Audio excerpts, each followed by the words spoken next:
The opinions expressed by the host and guest on this program are solely their own and do not represent the views or opinions of Blind United.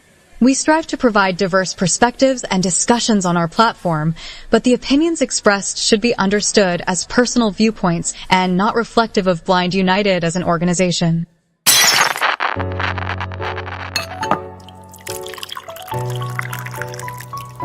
It's time.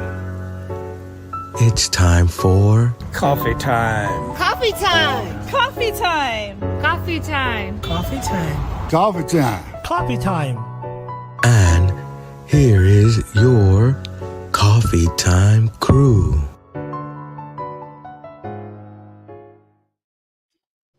Well, good morning, everyone. Welcome back to, as always, Coffee Time with Blind United. Thank you for joining us again this Thursday morning. Anyway, I got the regular crew with me this morning. Pedro and Carol, good morning, y'all. Good morning. Good morning, everyone. Pedro must be a little busy over there, but he is with us. So anyway, let's jump into these. Well, we got one interest group for today. So anyway, that is Let's Talk Spanish with Mr. Jesus Bautista. That will be at 5:30 p.m. Pacific time.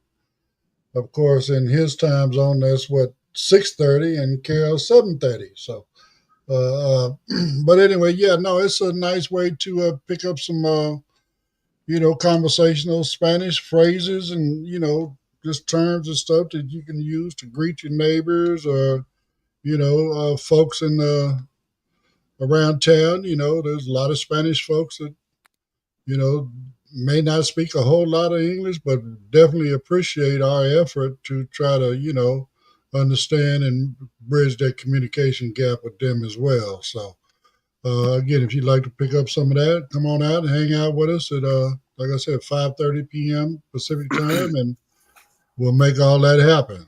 So, you back with us now, Pedro? Yes. Good morning, everybody. Good morning. I was just, I thought he said I was added to the stage and stuff, so I was setting up some stuff in the background. But yeah, I'm here. How's everybody doing?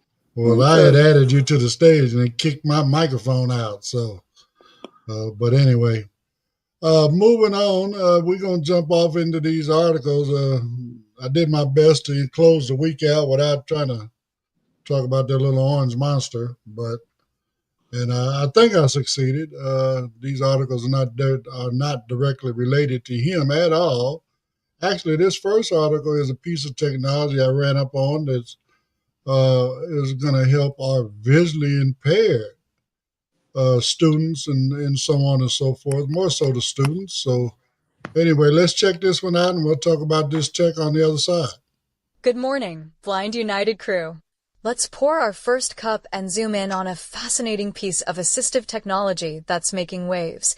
In the world of low vision aids, finding a device that is powerful, versatile, and easy to use can be a challenge. Today, we're looking at a product that aims to solve that puzzle, the MagnaBot 2. This device isn't just a standard video magnifier.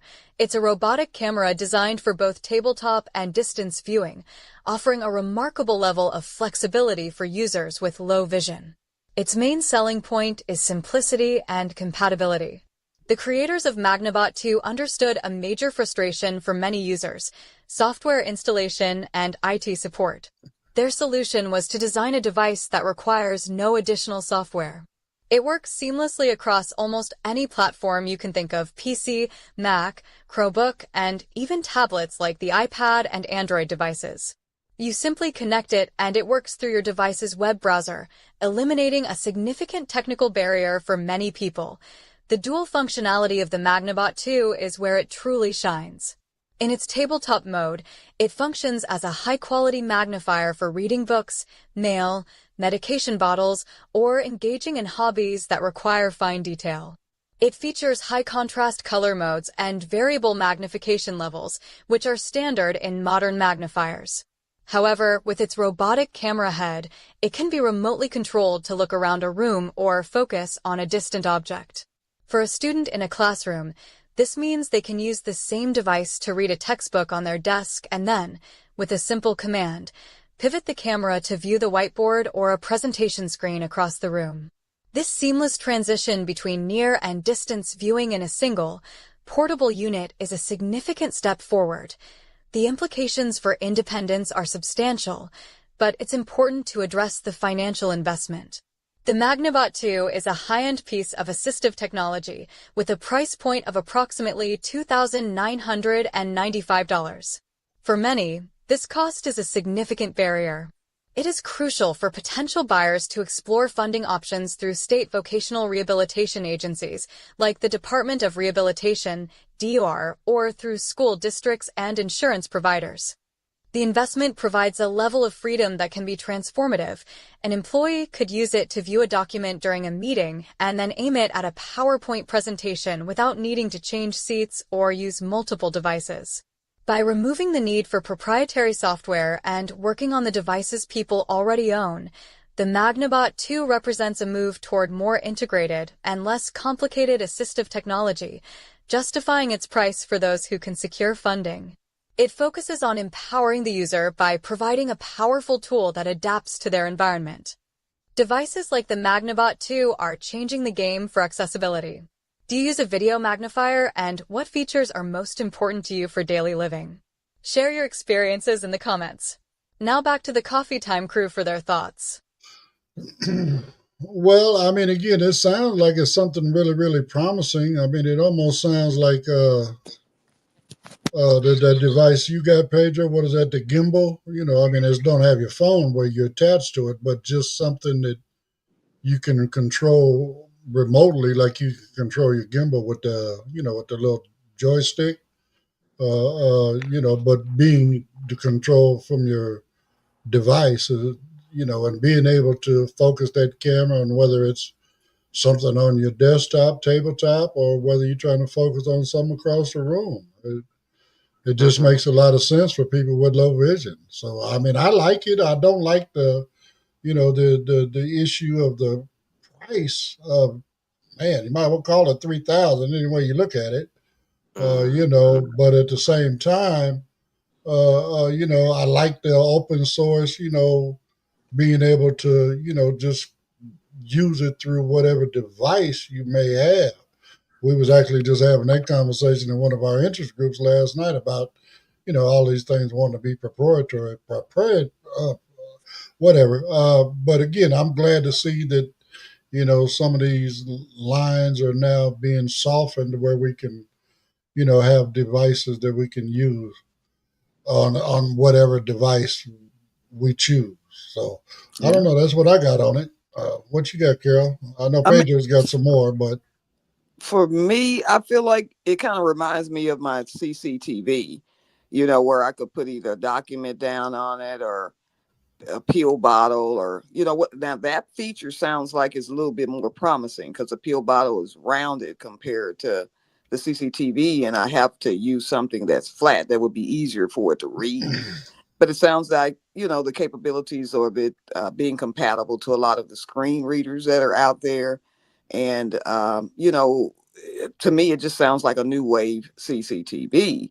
But the price you were saying is also an issue. It is $3,000. I mean, a lot of people are on fixed incomes and they may need this device, but are just unfortunately not able to afford it unless they are, set up with a DOR, application where they can put in to try to get something like that could help them, be their best throughout their life, throughout the day.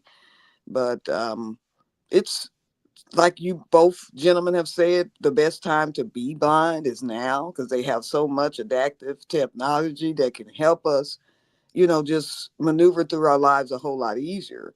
But it's just being able to either afford it or, look around to see what other items may be a little cheaper that can help us to maintain our best life. So, I know Pedro has something probably more technical on it.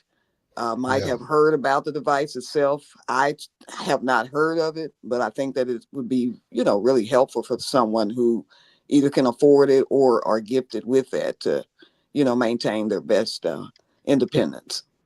Mm-hmm, mm-hmm. Um, okay.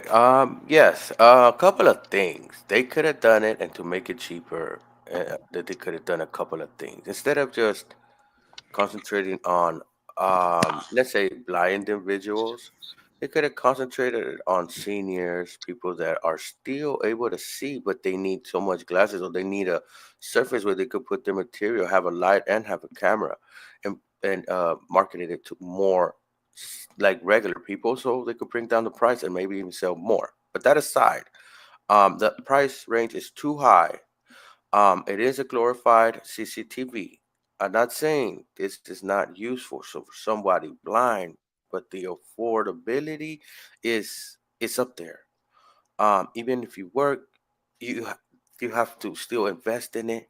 You still have to try it out, and you gotta see if it's a perfect fit to what you're trying to do and be productive on.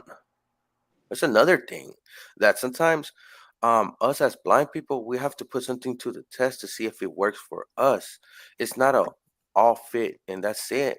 Um, you know, and I do have low vision individuals that I know, and for myself, just so people know I am completely blind. Um, I know some low vision individuals that carry a palm sized camera. They just put it like, and it's made for blind people. And actually, it's not made for blind people. Let me scratch that. It's actually I think it was a Samsung type palm camera, but it was able to zoom, and the person was able to read the menus in restaurants when he's standing right there waiting to order. I know, that's more of a budget friendly. It does like text and stuff now. Some of these, so doing your research can help a lot.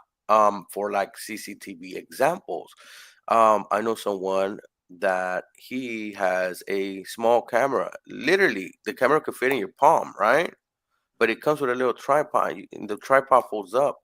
I'm literally all this could fit in your palm. He sets it up. You could set it up, point the camera down, and it could read your document through your computer program. I believe you could connect it through to your phone through Bluetooth. It's a webcam. Um, it was a I think it was a what 2K, meaning it gets clear. It's able to see clearly, and his setup was $130, not Mm. $1,200. Right. So Hmm. different types of technology can help. It's the way you utilize it. The palm camera that I'm talking about, it's actually around what I think the individual told me it was like around 80 to $100. Is that Um, like a GoPro, Pedro? No, it's no, something no, different. two different types. GoPros are more you clip them on and you record what's in front of you or yourself or whatever you want. And yes, Ed, I'm talking about my gimbal. And yes, guys, a gimbal is something that you use to stabilize to record videos. But mine has a lighting, so you actually could point it down to read stuff if you clip your iPhone onto it, you know, and stuff like that. So Well, I mean, I referenced your gimbal basically because of the remote control of the camera, being able to move it around. mhm, mhm. Again, they do provide for us. We got the Pearl, we got the Ruby, which are handheld type scanners, cameras. Mhm. But again, they're kind of proprietary. They work through the open book. Well, you can connect it to your open book. You know what I'm Yes. saying? Or you can Mm. connect them to your Criswell or whatever, right? I mean, the difference that makes this from a CCCT, whatever the CC camera is basically CCTV. is basically this is more portable. You understand what I'm saying? Yes, And it Hmm. is portable, but think, okay, now I have a remote to turn this camera that most likely I'm gonna have in front of me sitting in the table. How much time you're gonna use the remote? My gimbal has a onboard remote, but it also has a remote control that I could be like 20, 30 feet away. Um, I can't see an individual, probably 10 feet away, but you could just move the camera around and What about you need to change the page? What about you need to move the magazine or whatever it may be around a little bit? So, I could see the out of control. It's a plus, but the camera most likely is going to be in front of you, around you when you're trying to read, correct? Right. Well, it's something that sits on the table where you're at. Well, like I said, according to what I'm hearing in the article, it basically has two cameras. It has tabletop mode, and then it has distance mode where you can control. It has two modes. I believe it might be only one Right, camera. right. Well, I mean, I don't know because it says you can flip the tabletop camera open. Yeah, Uh, it did say that. Okay, so my okay. point being, again, now you can actually have something where it's looking at, where you're writing per se on the table or reading your book, whatever, right? Let's Mm-hmm. just say you're writing, you're taking notes, while the other camera is now focusing on the whiteboard or the Mm-hmm. PowerPoint, that is being displayed or whatever. And Yeah. now you got, and you control it from your device, whether it be your laptop or your tablet, whatever you're Mm-hmm. using while you're in class. Mm-hmm. Yeah, it's Mhm. So, useful. it sounds like it's, again, it's useful, but again, I agree. The price point just, again, they're just killing us when they, want to make all of this stuff that And we need, that we let's truly, think about truly it. need. You know what I'm Right. saying? It's so Right. expensive, but you're talking about people that are 90, well, I'm not going to even say 90. Let's say at least, 75, 80% of us are on a fixed income. Right. That's You know right. what I'm saying? If they say we're 70% or underemployed, so that means that there's only 30% of the people that are actually out there earning more than, that are not on a fixed income that might be able to Mm-hmm. provide, afford this on their own.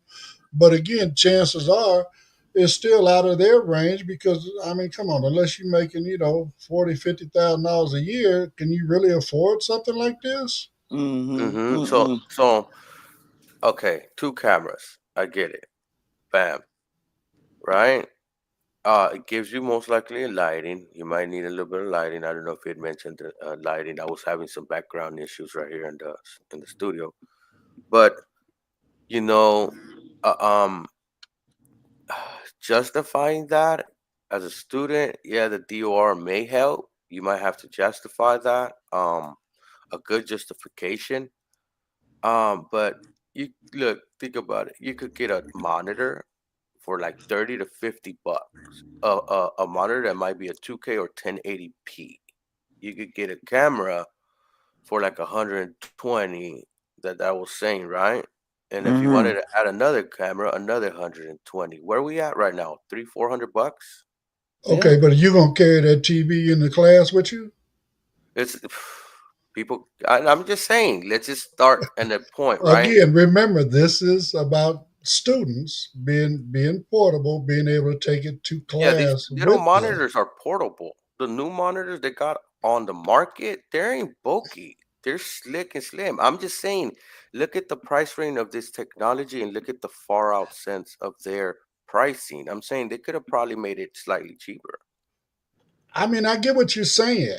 Okay, so we're going to deal with the inconvenience of carrying all this extra equipment around or carrying around a one device as well as our laptop or tablet. Yeah, I get what you're Mm-hmm. saying. I'm just saying, look at the two, like you can see the differences of what this technology cost on the market and their device and what they're selling. I know it's a hassle carrying of all that technology, of course. I'm just saying, look at the price differences, you know?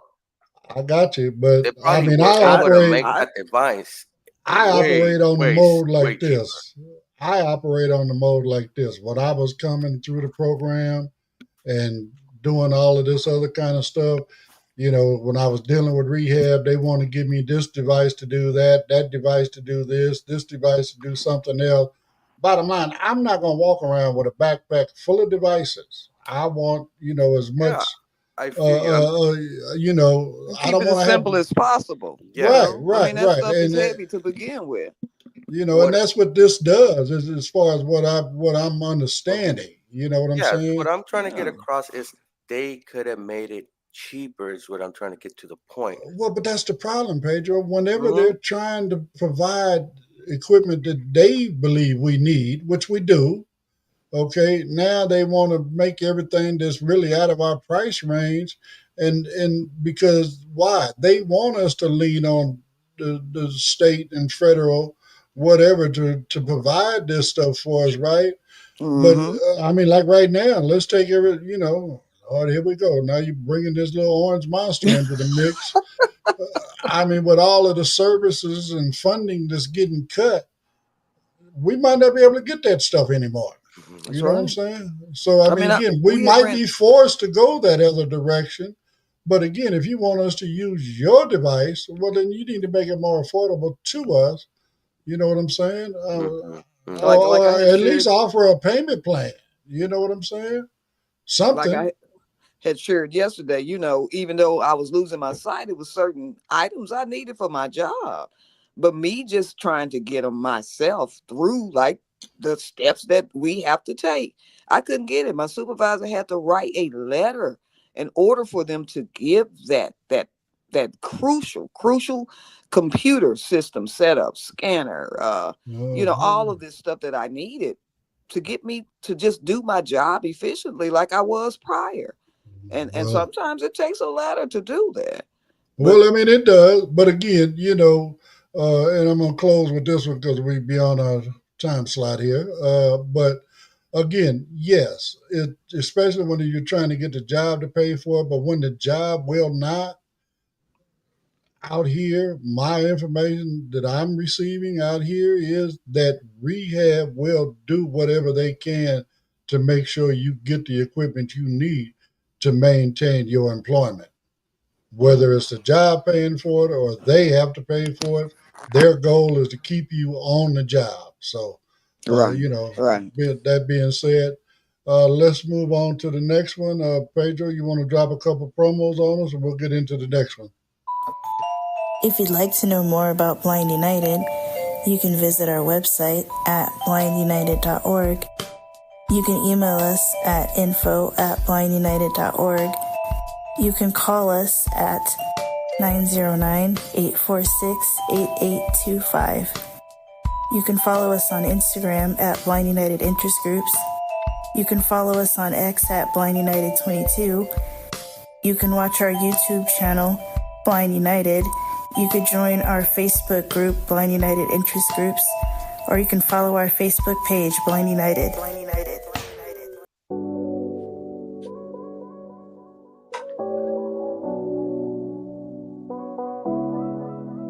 Throw on the blue, yeah, we rep that crew. Blind, not as strong, we staying true. From small to 4X, come get your fit. Royal with the logo, we all legit. 15 till July 26. After the party, we raising a fix. Get it now while the deal still live. Loyal to the cause, we thrive and survive. Rock the logo, show who you are. Standing for the vision, we've come so far. It's more than merch, it's a movement we live. Loyal to the cause with all we give. From baked goods to tech, we building the way. But that royal blue shirt, it's here to stay. Don't sleep, grab yours before the shift. After the 90s party, it's a price uplift. 15 till July 26.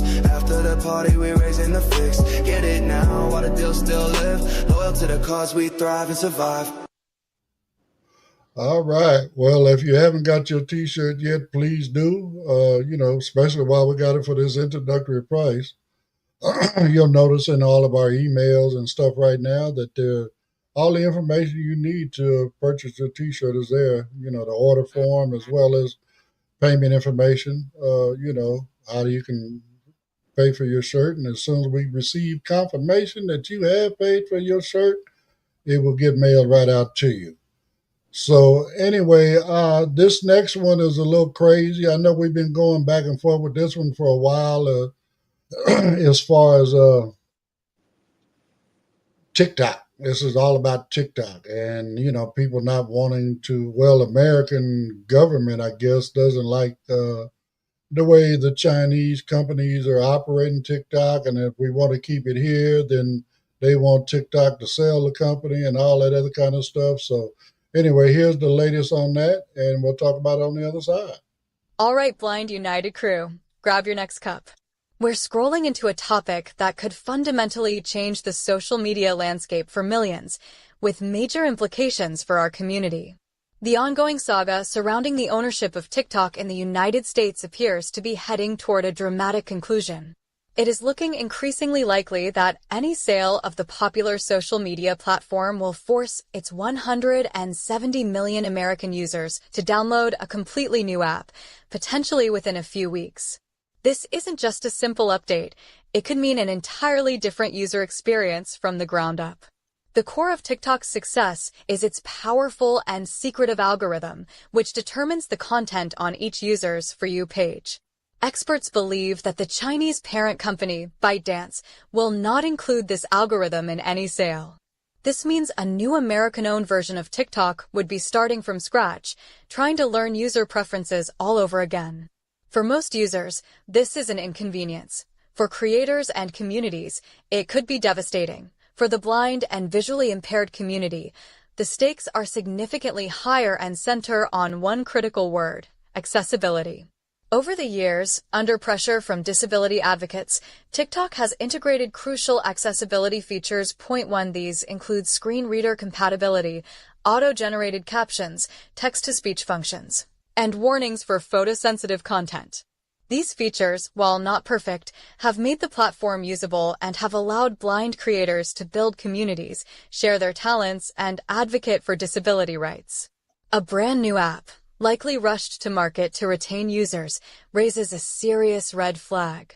Will the new owners invest the time and resources to ensure the app is fully accessible on day one? History with new app launches suggests this is often an afterthought, which could lock out visually impaired users entirely. Beyond the technical accessibility, there is the human element. An algorithm reset means that blind and low-vision creators who have spent years building a following could see their visibility erased overnight. The carefully cultivated communities where people share tips on assistive technology, discuss navigating the world without sight, and simply find solidarity could be fractured or lost. The platform has become an unexpected hub for a new generation of disability advocacy. Being forced to start over on a new app with an unproven algorithm and questionable accessibility threatens to silence these important voices. It's a stark reminder that when technology platforms undergo major shifts, users with disabilities are often the most vulnerable to being left behind. A new version of a major app could reset years of accessibility progress. For those who use TikTok, what are your biggest concerns about having to switch to a new app? Share your thoughts in the comments. Now back to the Coffee Time crew for their thoughts. Well, for anybody that knows me, they know I'm not a big-time social media person. Probably has a lot to do with my age. But anyway, I know, when TikTok first came out, there were, quite a few accessibility issues. According to the article, I'm glad to hear that they worked on a lot of that stuff. Again, Pedro, you'd probably be more of knowledgeable on what accessibilities they features they now possess, because I don't necessarily use it. But at the same time, again, no. When they sell it, do we, predict that they're going to sell what they call in their secret algorithm? Probably not. You know what I'm saying? And whoever buys it here, they only talking about the 178 million American users. Is this going to be a totally brand new TikTok, or is it going to be two TikToks? I don't understand that part of it. But again, as far as accessibility, like you said in the article, 9 times out of 10, we're always an afterthought. So, as far as all the stuff, that progress that TikTok has made until now, it'd be a shame for all of that to get washed away, in the sale of the company. So, that's what I got on it. Like I said, I'm not a TikTok user. So I am not either, Ed, and I know I need to get with it. I just have never been a big social media person either. But I know that, TikTok is just prevalent around the world. I remember when they were talking about taking it away, and just for a couple of hours, people were just losing their minds. Like, what am I going to do? Oh, Lord, TikTok is leaving. And it's like, are you kidding me? Is it that serious? but it is for a lot of people.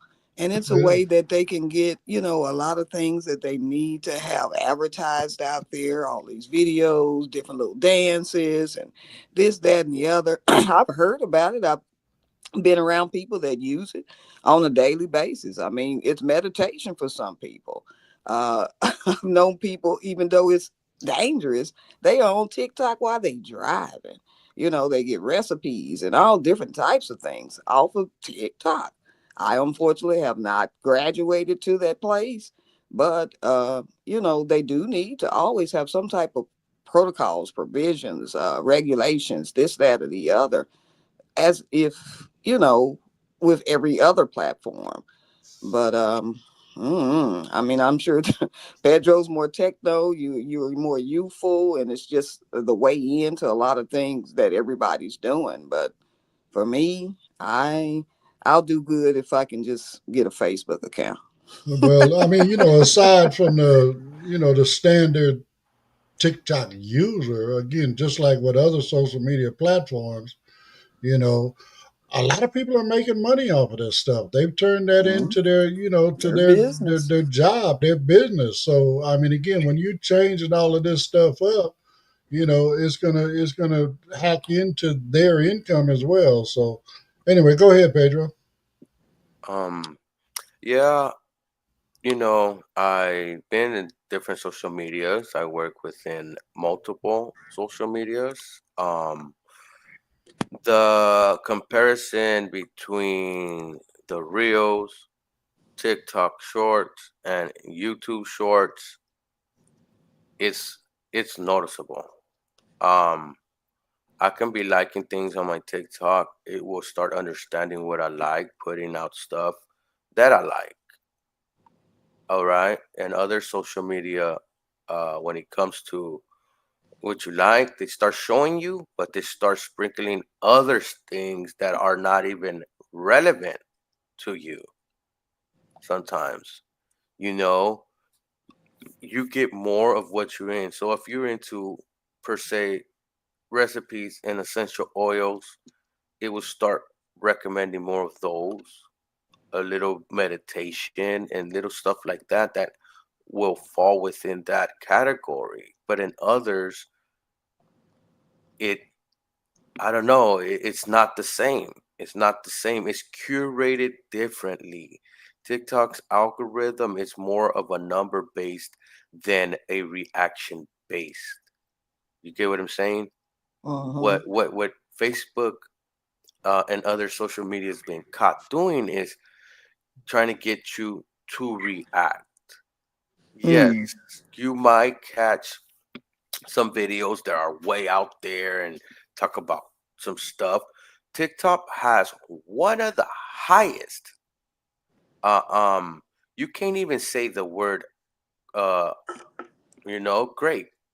Just like I was saying it right here. We can't say that word. You cannot say suicide. You have to say unalive. They have words you cannot say, and it's done that because they know they don't want it to become you know like a crazy type place. Like you can be on other social medias and you can come across pages about pedophilia, and they're there. I have not seen nothing like that on TikTok. Um, you can get demonetized. Also, even they don't strike you, but they kind of start not showing your videos. You know what I mean? And I Well, I believe, mean, I get what you're saying, and yeah, not and not trying to change the direction, but rather than a comparison between these other platforms, yeah, I I'm was, looking at more about what they're saying in here, as far as accessibility. And yeah, I was again, about to go there. as well as, what a new app would do for the people that are creating content for TikTok and earning a living. Yes, and Right.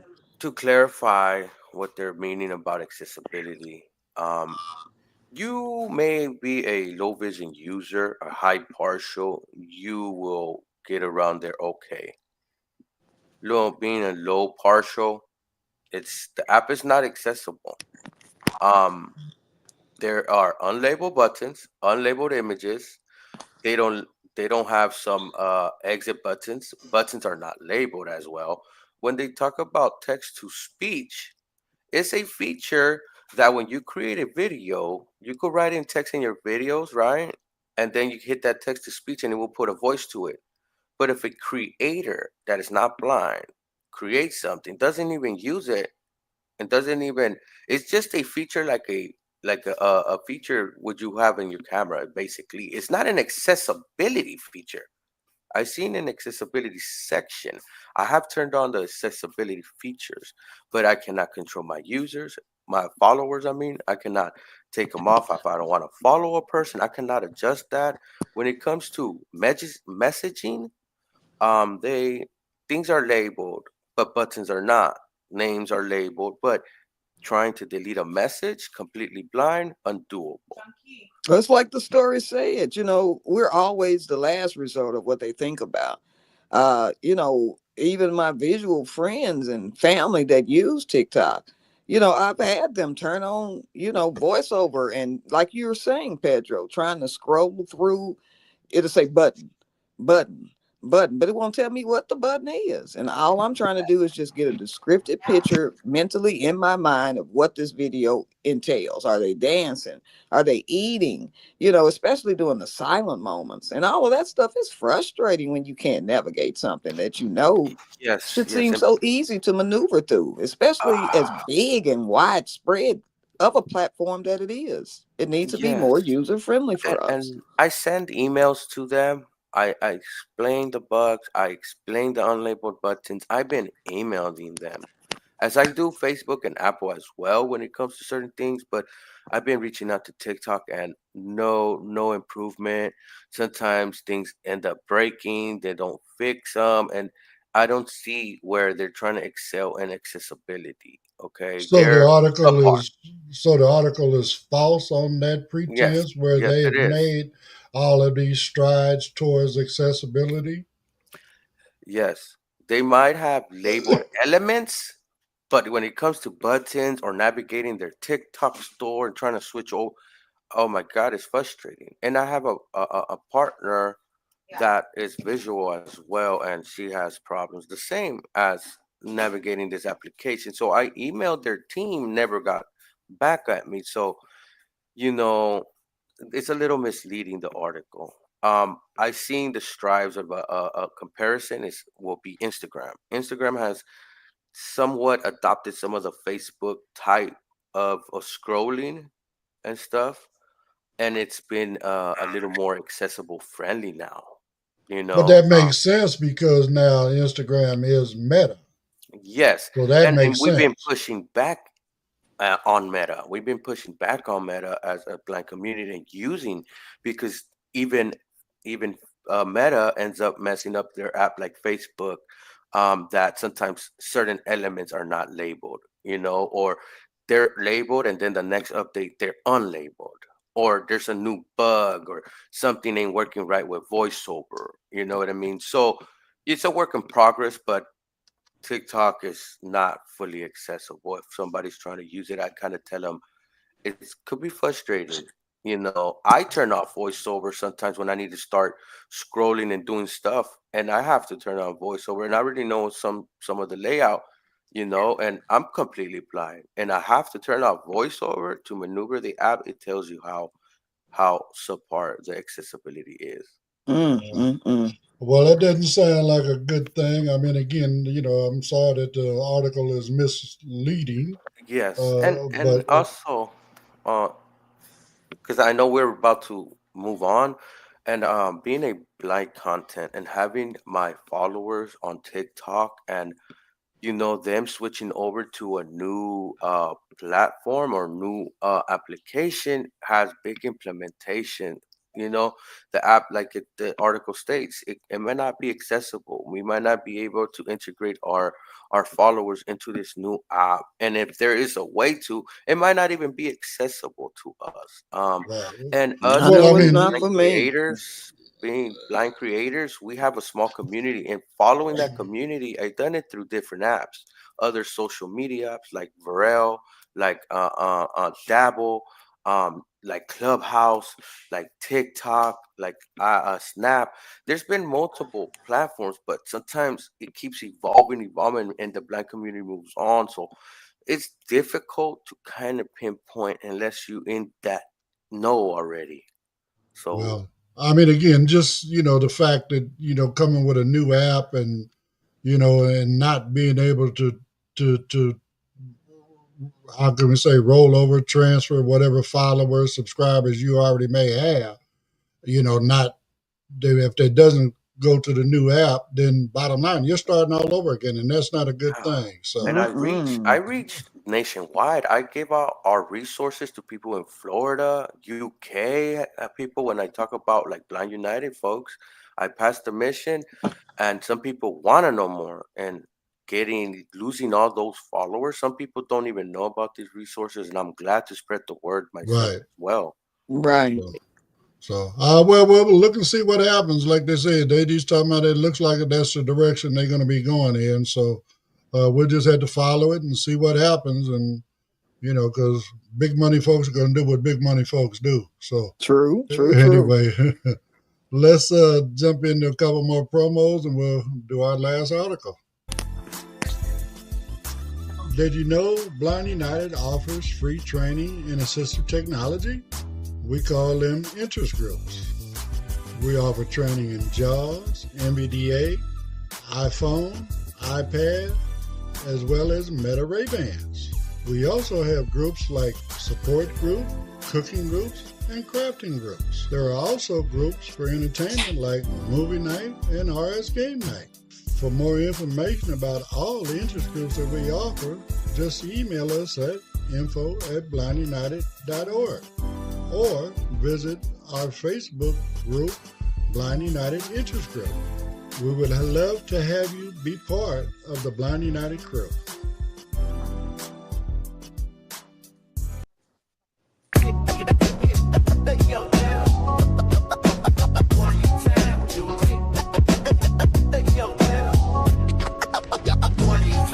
Yo, Coffee Time crew, it's about to get live. Blind United's throwing it back, 1995.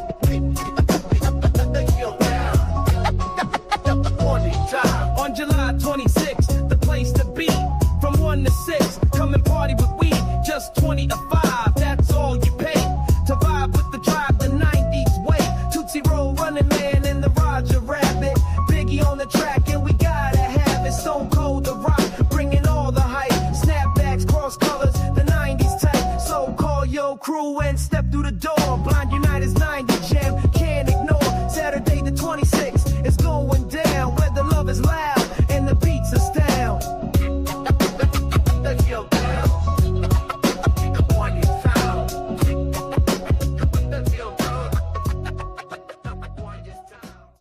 Well, again, that party's coming up again on the 26th of this month. The cutoff time to reserve your spot is the 19th of this month, so that we got plenty of time to make sure we get enough, stuff ordered to, be able to feed everybody and all that good stuff. Again, if you want to reserve your spot, just either Zelle your money to Blind United 2022@gmail.com. You can use that for Zelle. If you got you don't have Zelle and need to make other arrangements, please reach out, info@blindunited.org, and we'll work something out. Of course, you can always go to our website at blindunited at Gmail. I'm sorry. I'm getting everything mixed up right now. www.blindunited.org. And you can always go into a Stripe there where, donate page and submit your money there as well. So anyway, we're going to have a lot of fun, y'all. I mean, I was just thinking, we need to do another type of throwback party. I mean, again, I don't know, just one we call it throwback to where people can represent their era. I mean, me being older, I mean, 70s and 80s is more my era. Mine too, Ed. Mine too. But 90s is cool. I remember the 90s, but I was already, legally blind at that time and wasn't really out doing a whole lot of partying like that back then, So But I'm cool with it. I enjoy the music, and I look forward to having the fun, fun time with my community, and just fellowshipping with everybody and having fun. So anyway, we're gonna jump into this next article. This one is kind of crazy, but again, it's something I think is probably going to be necessary. It's going to be happening throughout the Southwest, they say. Anyway, let's run it, and then we'll talk about it on the other side because it sounds like something out of a horror movie. Okay, Blind United crew, for our last cup today, let's talk about a story that sounds like something out of a horror movie, but is actually a critical battle being fought to protect our food supply. The idea of hundreds of millions of flies being dropped from airplanes over the southwestern United States sounds like a nightmare, but it is actually a high-tech, biological defense strategy. The target is a gruesome and dangerous pest, the New World screwworm. This creature is not a normal fly. It is a parasite whose larvae eat the living flesh of warm-blooded animals. The female screwworm lays its eggs in any open wound, as small as a tick bite, and the hatching larvae can cause devastating and often fatal injuries to livestock. After being eradicated from the U.S. decades ago, experts are now warning that climate change and animal migration patterns have put the livestock industry on high alert for its potential return. The defense strategy is a fascinating scientific method called the sterile insect technique. Scientists raise billions of screwworm flies in a lab, sterilize them with radiation, and then release them from airplanes over vulnerable areas. The goal is for the wild, fertile female flies to mate with the sterile lab-raised males. Since these encounters produce no offspring, the population collapses before it can establish a foothold. This method is seen as the industry's best and most environmentally sound defense, preventing a full-blown invasion that could decimate cattle herds, cause billions of dollars in economic losses, and almost certainly lead to a significant increase in the cost of meat and dairy products for all consumers. This situation is a powerful, if unsettling, example of the complex and often invisible scientific efforts required to maintain stability in our nation's food chain. It highlights how factors like climate change can reintroduce threats we thought were long gone, forcing scientists and industries to come up with innovative, large-scale solutions. The quiet drone of a plane overhead may not be carrying passengers, but a targeted biological air force, working to prevent a crisis that could eventually be felt in grocery stores across the country. It's a stark reminder that ecological stability is fragile and requires constant, proactive defense. This biological battle sounds like science fiction, but it has real-world stakes for our economy. What are your thoughts when you hear about such massive, scientific interventions being used to protect our food supply? Share your perspective in the comments. Now back to the Coffee Time crew for their thoughts.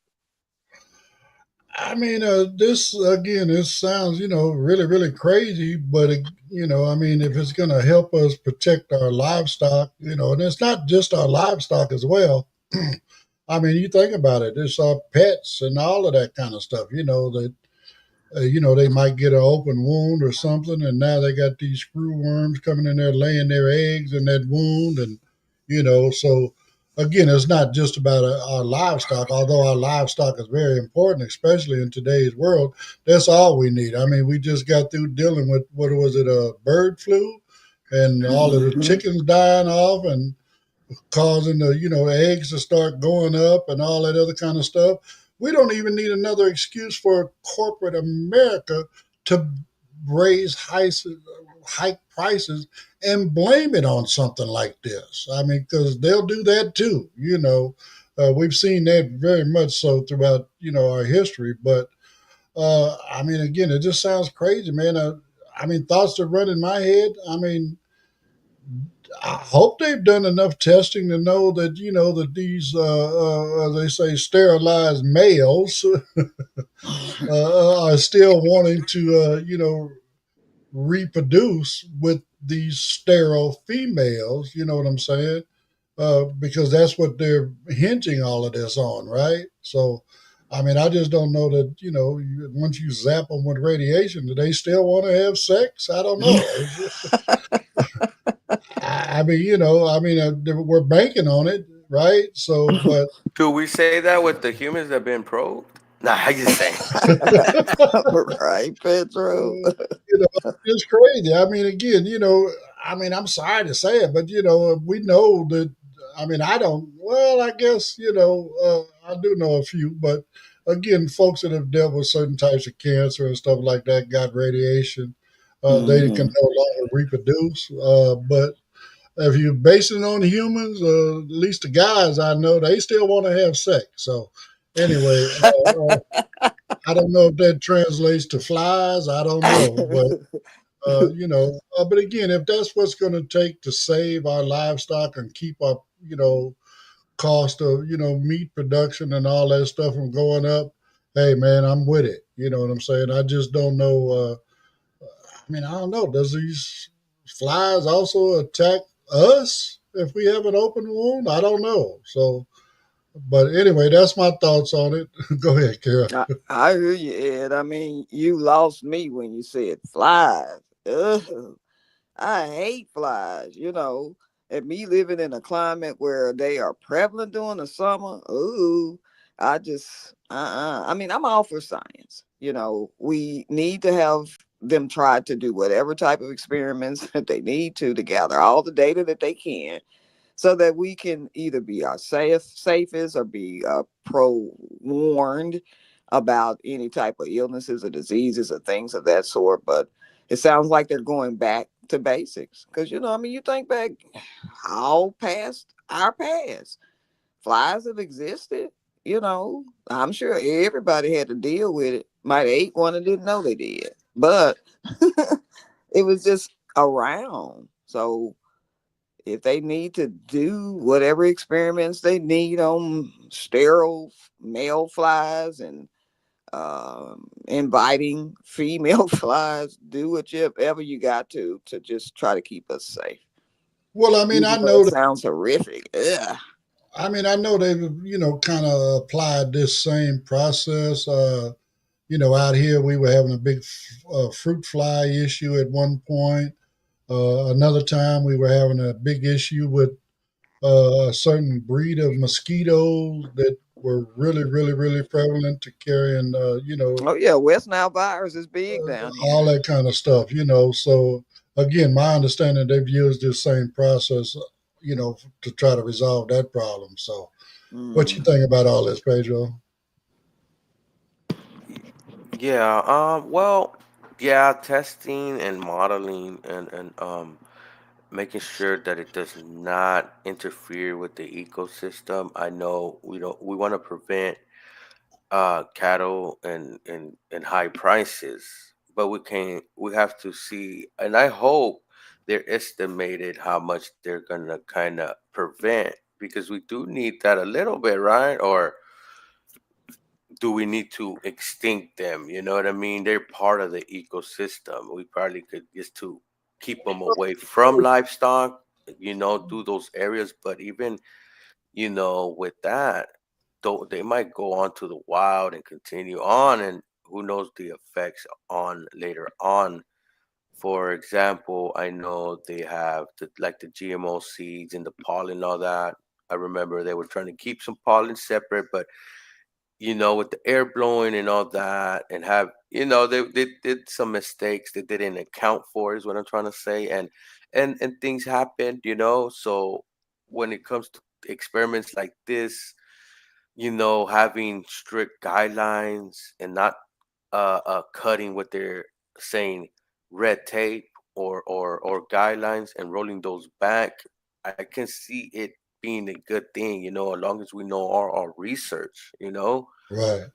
and Well, this I mean, might be sold to I the don't know how they would farmers. gather these flies back up though. Well, they're not going to gather them back up. That's part of the problem. But again, according to the article, at one point they had gotten this down to a level to where it was not a problem, but because of environmental and cattle and livestock, wildlife migration kind of stuff, it has made it prevalent again to where they got to take these extreme measures. So, I mean, maybe they're just trying to get it back down to where it was controllable.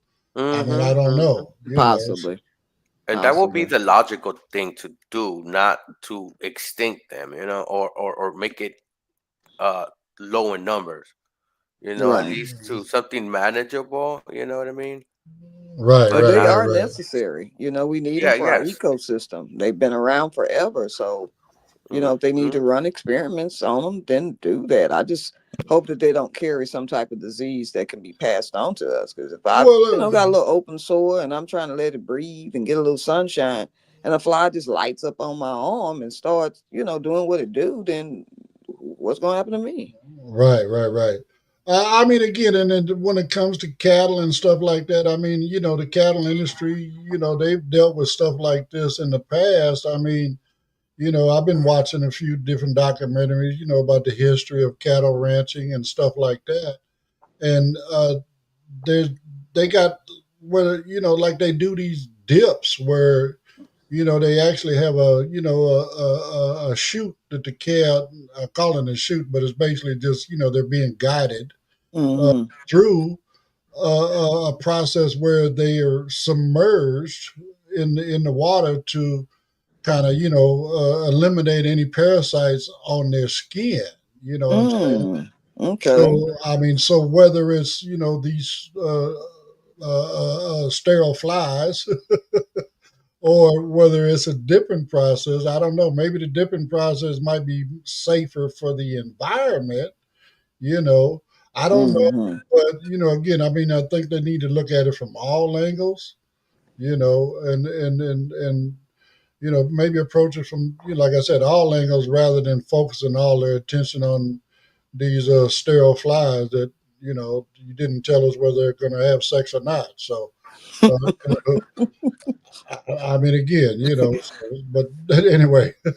You sure are using your words very well, Ed. Well, I mean, again, I'm just, inquiring minds want to know. Yeah, they do. You're right. You're right. I mean, I don't know for sure that this, they're not giving us enough, information, from what they've already discovered. You know what I'm saying? We're assuming that they've done enough research to know that these flies still want to do their thing, but how do we know? Unless they tell us, we don't know. Right. So you're right. But anyway, with that music bumping in there, letting me know that we are at the end of our time for the day.